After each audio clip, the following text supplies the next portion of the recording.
ನೌಕರರಿಗೆ ಒಂದು ಇಂಪಾರ್ಟೆಂಟ್ ಆಗಿರುವಂಥ ಅಪ್ಡೇಟ್ಸ್ಗಳು ಬರ್ತಾ ಇರುವಂಥದ್ದು.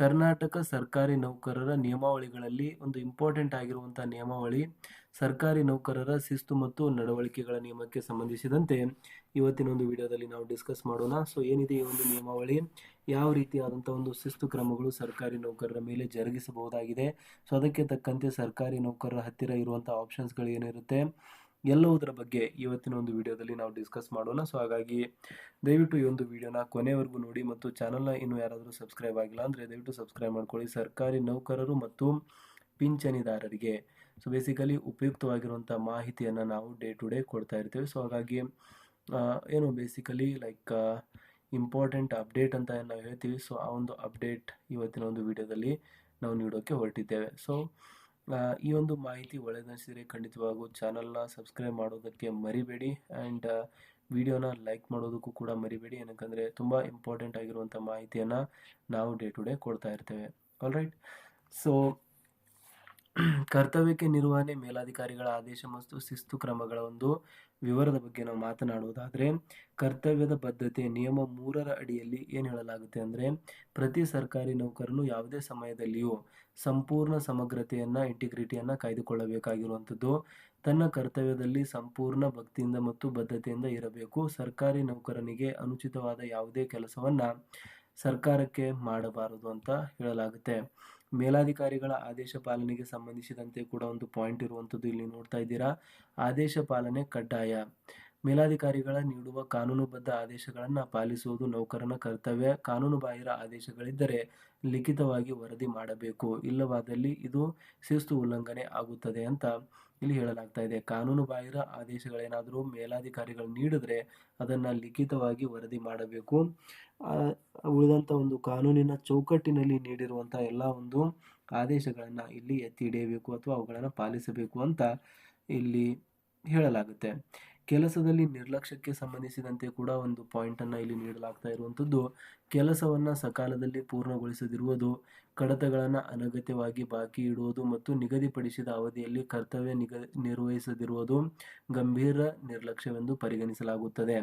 ಅಂದರೆ ಮಾಡಬೇಕಾಗಿರುವಂಥ ಒಂದು ಕೆಲಸವನ್ನು ಮಾಡದೆ ಕಾಲಹರಣ ಮಾಡುವುದು, ನೆಗ್ಲಿಜೆನ್ಸ್ ಮಾಡುವುದನ್ನು ಕೆಲಸಕ್ಕೆ ನಿರ್ಲಕ್ಷ್ಯ ಅಂತ ಇಲ್ಲಿ ಭಾವಿಸಲಾಗುತ್ತದೆ ಮತ್ತು ಅದಕ್ಕೆ ತಮ್ಮಂತೆ ಶಿಸ್ತು ಕ್ರಮಗಳನ್ನು ಕೂಡ ಇಲ್ಲಿ ತೆಗೆದುಕೊಳ್ಳಲಾಗುವುದು.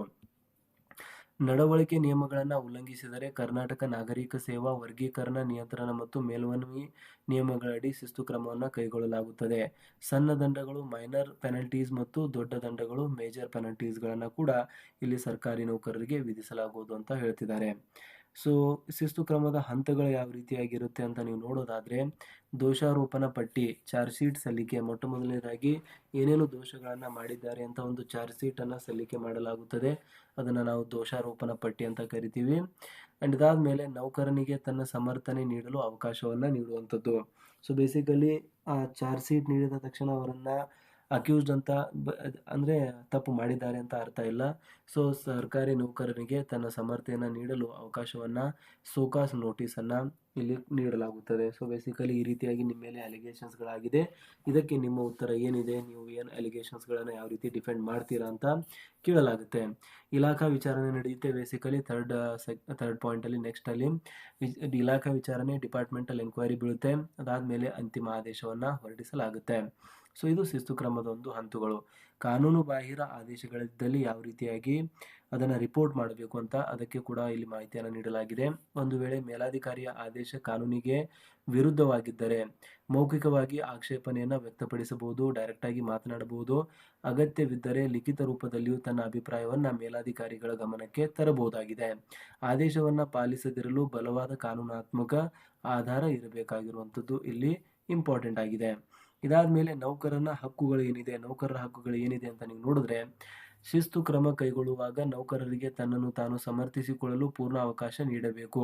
ವಿಚಾರಣಾ ಅಧಿಕಾರಿಯ ಮುಂದೆ ಸಾಕ್ಷಿಗಳನ್ನು ಒದಗಿಸುವ ಹಕ್ಕು ನೌಕರನಿಗೆ ಇರುತ್ತದೆ. ಸೊ ಬೇಸಿಕಲಿ ವಿಚಾರಣಾ ಅಧೀನರಾಗಿರುವಾಗ ಸರ್ಕಾರಿ ನೌಕರರು ತಮ್ಮನ್ನು ತಾವು ಡಿಫೆಂಡ್ ಮಾಡೋದಕ್ಕಾಗಿ ಎಲ್ಲ ಒಂದು ಹಕ್ಕುಗಳನ್ನು ಅವರಿಗೆ ನೀಡಬೇಕು. ಏನೇನು ಸಾಕ್ಷ್ಯಗಳಿದೆ ಅವುಗಳನ್ನೆಲ್ಲವನ್ನೂ ಕೂಡ ಸರ್ಕಾರಿ ನೌಕರರ ಮುಂದೆ, ವಿಚಾರಣಾ ಅಧಿಕಾರಿಯ ಮುಂದೆ ಇಡೋದಕ್ಕೆ ಅವರಿಗೆ ಅವಕಾಶವನ್ನು ಕಲ್ಪಿಸಬೇಕು ಅಂತ ಇಲ್ಲಿ ಒಂದು ನಿಯಮ ಇರುವಂಥದ್ದು, ಅದರ ಬಗ್ಗೆ ಉಲ್ಲೇಖ ಮಾಡಲಾಗ್ತಾ ಇದೆ. ಸೊ ಇದಿಷ್ಟಾಗಿತ್ತು ಒಂದು ಶಾರ್ಟ್ ಆಗಿರುವಂಥ ವಿಡಿಯೋ, ಸರ್ಕಾರಿ ನೌಕರರ ಒಂದು ಕಾನೂನು ಚಟುವಟಿಕೆಗಳಿಗೆ ಸಂಬಂಧಿಸಿದಂತೆ, ಒಂದು ನೌಕರರ ಶಿಸ್ತು ಮತ್ತು ನಡವಳಿಕೆಗಳಿಗೆ ಸಂಬಂಧಿಸಿದಂತೆ ಯಾವ ರೀತಿಯಾದಂಥ ಅಪ್ಡೇಟ್ಸ್ KCSR ನಿಯಮಗಳ ಅಡಿಯಲ್ಲಿ ಇದೆ ಅಂತ. ಸೊ ಇದ್ರ ಬಗ್ಗೆ ನಿಮ್ಗೆ ಏನು ಅನಿಸುತ್ತೆ ದಯವಿಟ್ಟು ಕಮೆಂಟಲ್ಲಿ ತಿಳಿಸಿ.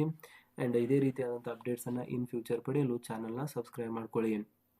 ಆ್ಯಂಡ್ ಇದ್ರ ಬಗ್ಗೆ ನಿಮ್ಗೆ ಏನಾದರೂ ಸಲಹೆಗಳಿದ್ದರೆ, ಶಿಸ್ತುಬದ್ಧ ನೌಕರರ ಸರ್ಕಾರದ ಆಸ್ತಿ ಅಂತ ಹೇಳಲಾಗುತ್ತೆ. ಸೊ ಇದಕ್ಕೆ ಸಂಬಂಧಿಸಿದಂತೆ ನಿಮಗೆ ಏನಾದರೂ ಕೆಲವೊಂದಿಷ್ಟು ಡೌಟ್ಸ್ಗಳಿದ್ದರೆ ಅಥವಾ ಏನಾದರೂ ಇದರಲ್ಲಿ ಪಾಯಿಂಟ್ಸ್ಗಳನ್ನು ಆ್ಯಡ್ ಮಾಡುವಂಥ ಒಂದು ಅವಶ್ಯಕತೆ ಇದ್ದರೆ, ದಯವಿಟ್ಟು ವಿಡಿಯೋನ ಒಂದು ಡಿಸ್ಕ್ರಿಪ್ಷನ್ ಬಾಕ್ಸಲ್ಲಿ ಅಂದರೆ ಕಮೆಂಟ್ ಬಾಕ್ಸಲ್ಲಿ ನೀವು ನಿಮ್ಮ ಒಂದು ಅಭಿಪ್ರಾಯಗಳನ್ನು ತಿಳಿಸಬಹುದಾಗಿದೆ. ಆಲ್ರೈಟ್, ಸೊ ಇದಿಷ್ಟಾಗಿತ್ತು ಇವತ್ತಿನ ಒಂದು ವಿಡಿಯೋದಲ್ಲಿ ಪ್ರಮುಖವಾಗಿರುವಂಥ ಮಾಹಿತಿ.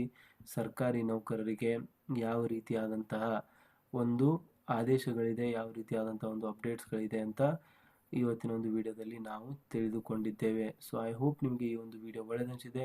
ಆ್ಯಂಡ್ ಖಂಡಿತವಾಗಿಯೂ ಕೂಡ ಒಳ್ಳೆಯದನಿಸಿದರೆ ವಿಡಿಯೋನ ಲೈಕ್ ಮಾಡಿ, ಚಾನಲ್ನ ಸಬ್ಸ್ಕ್ರೈಬ್ ಮಾಡಿ, ಮತ್ತು ನಮ್ಮ ಒಂದು ಪೇಂಟಿಂಗ್ ಕೂಡ ಯಾವ ರೀತಿ ಆಗಿದೆ ಅಂತ ಕಮೆಂಟಲ್ಲಿ ತಿಳಿಸೋದನ್ನು ಮರಿಬೇಡಿ. ಆಲ್ರೈಟ್, ಸಿಗೋಣ ಮುಂದಿನ ವಿಡಿಯೋದಲ್ಲಿ. ಜೈ ಹಿಂದ್, ಜೈ ಕರ್ನಾಟಕ.